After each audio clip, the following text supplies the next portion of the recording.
Welcome, fellow rotorheads, to Mr. D's Heliport Haven. This is where I hovered an MD-500 for the first time, and this faithful reproduction of the quirky country boy environment that is Mr. D's helicopters was graciously provided by Tumbleweed, which I thank profusely for his diligent attention to detail. As you might know, my channel is dedicated to the pursuit of realism in the helicopter sim space. I sit in the rarefied space suspended between the sim and the real. There are a few of us here that have the privilege of touching real blades of fury. Up until now, I've leaned into the simmer's perspective of the real. And for the first time, I've managed to corral Mr. D into trying out my sim and giving us the pilot's perspective of the sim. I was excited for him to try it, and I honestly didn't know what to expect. I'd heard that some pilots are not particularly favorable to this environment. Mr. D himself said he might not be able to fly it, but given I felt quite comfortable flying the real thing, there must be some sense of continuity between them, and that probably he would do well. Well, I guess I have to say I was a bit surprised. Take a listen to his real-time commentary.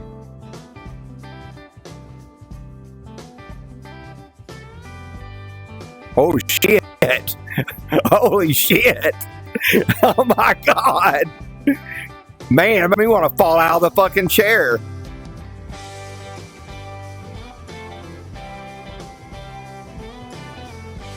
Oh yeah, man, this is fucking weird.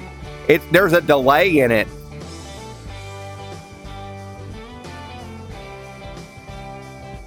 See, like when I'm doing, when I pick up, as soon as I pick up, I'm gonna sit down. As soon as I pick up, it wants to go backwards on me. Oh wow, man, that's sensitive. I think this is harder than.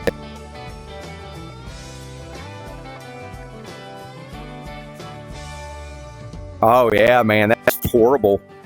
That's horrible. Man, that's fucking weird, dude. Oh my god. Hang on a minute, I gotta catch up with myself. Holy shit. That's a lot. I think this is harder to do than a helicopter. I probably want to be able to fly when I really fly.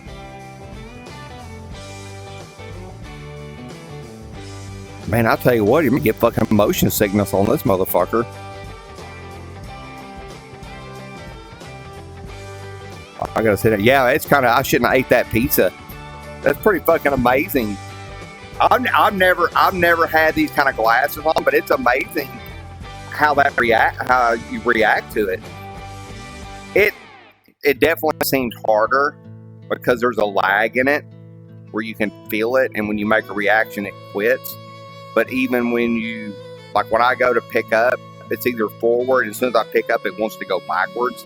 As soon as I try to fix it, it goes this way or it goes that way. Man, that's a lot. Woo, I gotta sit down, man. That's giving me a dizzy head, really. That's amazing. I think you knew this was gonna be fucking hard. It's hard. It is hard. It's very hard. It reminded me of a whole lot of learning to hover, where you're chasing it, because there's a lag in it. It's not.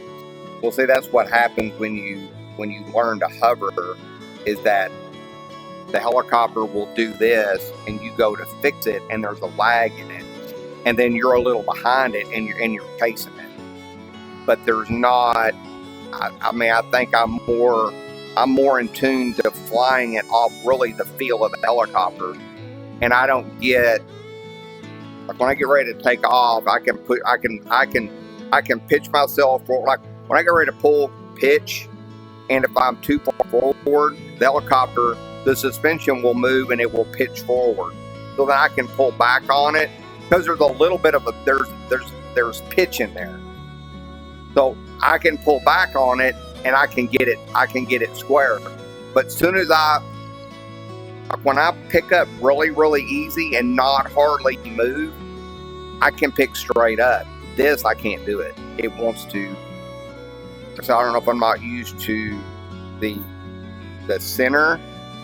And if I'm, this much off one way, well, as soon as I pick up, I'm wanting to do that. And then I'm overcorrecting. And then I'm doing that. And then I'm doing this. I could see where if you can master this, it would make it easier for you to hover in the real thing. Because, I mean, obviously, I think that real helicopter is stable, more stable.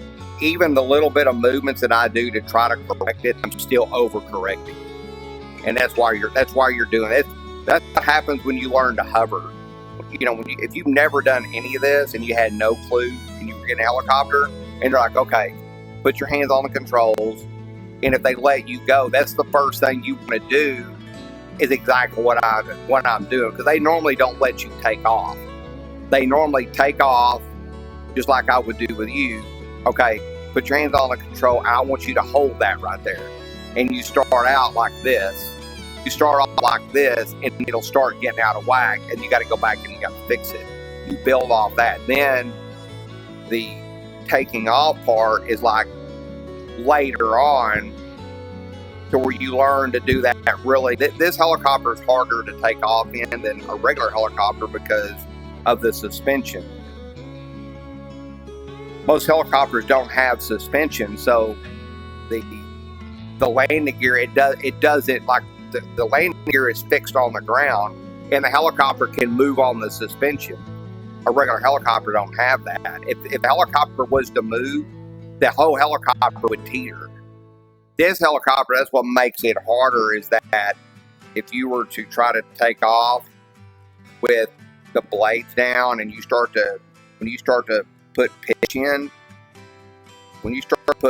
in, and if you were to take off from there, like take off on the trailer, you would fly right into the trailer. Because if the nose is down and you pull pitch, it's going to take off. That's what it's telling you.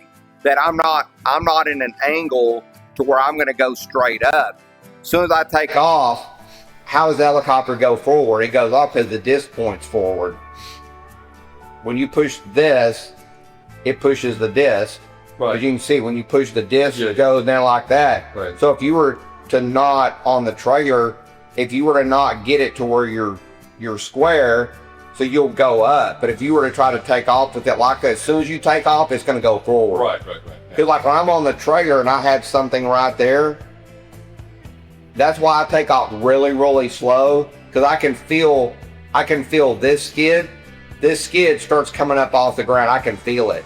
Right. And I'll ease it up, and then I know about right there that as I pull, I can do a little bit of right cyclic, and it'll pull that skid up. Yeah. But if you do it too fast, and if you're not centered, you're going to go forward. With a helicopter, I mean, really, I got about that much distance. Yeah, you're going to hit the trailer. Right. Yeah, that's not. This is it's overly. It's really.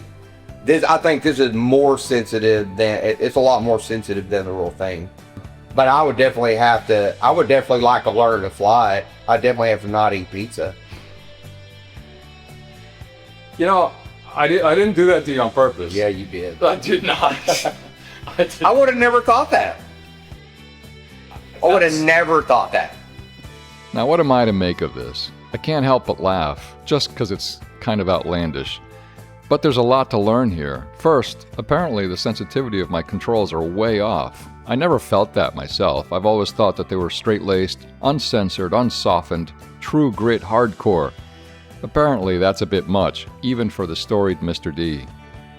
Also, there seems to be some sensitivity to lag of some kind. I can't tell whether it's sim lag or visual. I asked him if it was the kind of lag you might feel in, say, a two-blade chopper like an R44 or a 206. He didn't think so, but he couldn't quite explain it. He's committed to coming back and trying it again, and I'm committed to trying to improve the process. First thing, no lunch before flight. That was an obvious oversight on my part. In my defense, I'd like to point out that Mr. D has been known to take special glee when he manages to make a safety officer or rando client throw up. So turnabout is fair play, eh, Mr. D? Second thing, start with the screen projected on the wall. If he manages to maintain composure, we can adjust the control sensitivity from there to get it dialed in. Add vibration and see how he likes that. Add motion after that and see if he's still on board. Then finally move into VR. Maybe there's something in that sequence that might trip him up, we'll have to see. But whatever I learn, I will bring back to the community for all of us to consider and implement. I think there's potentially a substantial amount we can bring back into the sim sphere by working backwards from the real. basically closing the realism gap by tunneling in from both ends. You can hear more of Mr. D's thoughts and considerations on his sim experience in a follow-up video. And regarding this heliport, if there's enough interest, Tumbleweed has mentioned he's willing to share this mod with the greater community. Let us know in the comments below, and if there is enough interest, perhaps we can hold a group flight, with the main challenge being landing and taking off successfully from the trailer like Mr. D, and then there's a couple other things we can do after that. Perhaps if Mr. D gets the hang of it well enough, he can join us on my rig, and you can fly with Mr. D yourself. How fun would that be? That's all I have for now. I hope you enjoyed this quirky demonstration. I hope you learned something. I look forward to your comments and questions below. And a side note, I've been getting strangely few views on my videos, and I don't know what's going on. If you like this kind of content and want to see more, maybe like, subscribe, share, you know the drill. I hate to ask for it because I'm just doing this for fun, but just in case it makes a difference, go ahead and throw your small bit of engagement in the mix to help out the success of the channel so I can do more interesting things to create content around. Thanks for that, and until next time, keep the spinny side up.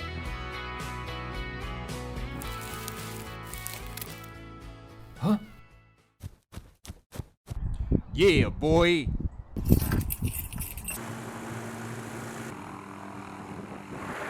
Yeah, boy.